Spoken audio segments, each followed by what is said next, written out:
দিনের পর দিন রেলের সামগ্রী চুরি করে বিক্রি করছিল এক চোর। শেষ পর্যন্ত সোমবার ধরা পড়ে সে। যোগেন্দ্রনগর রেল স্টেশন থেকে এই চোরকে আটক করে স্থানীয়রা। তাদের দাবি, বেশ কয়েকদিন ধরে এই যুবক রেলের বিভিন্ন সামগ্রী নিয়ে আসছিল। তাতে সন্দেহ হলে এদিন তারা তাকে জিজ্ঞাসা করেন। প্রথমে সে ঠিকাদারের অধীনে কাজ করে বলে জানা যায়।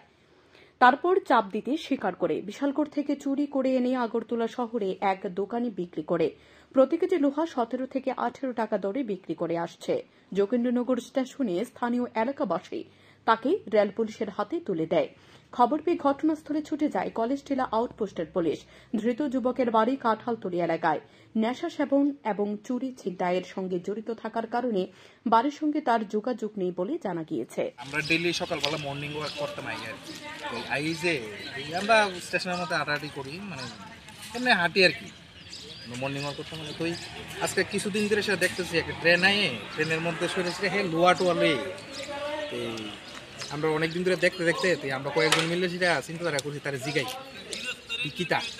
তো তারা জিগাইছি পরে সেটা কইতেছে আমি ঠিকাদারের কাজ করি, আর এটি রেলের মাল, এটি আমি নিয়ে এসে ঠিকাদারের রান্না দিব।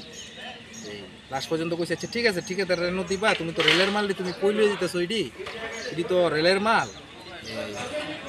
তুমি একটা কাজ করো, তুমি তোমার ঠিকাদারে ফোন করো। ঠিকাদারের নাম্বার নাই। লাস্ট পর্যন্ত ওই এখানে পার্কিং করে দেন রাখ দিয়েছি, রাখ দেওয়ার পরে দিয়ে সেটা বলছি তুমি একটু পুলিশে একটা ফোন করে সেটা জিআরপিএফ একটা ফোন করে সেটা দেখো কিতা ব্যাপারটা।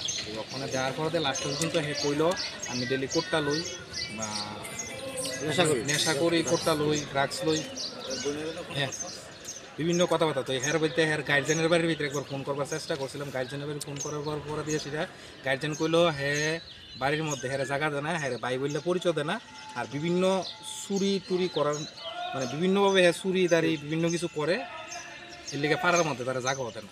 বাড়ি কোন জায়গায় কিছু কইছে? বাড়ি কইছে এতটুকুই। তারপরে bureau report, news daily Bharat.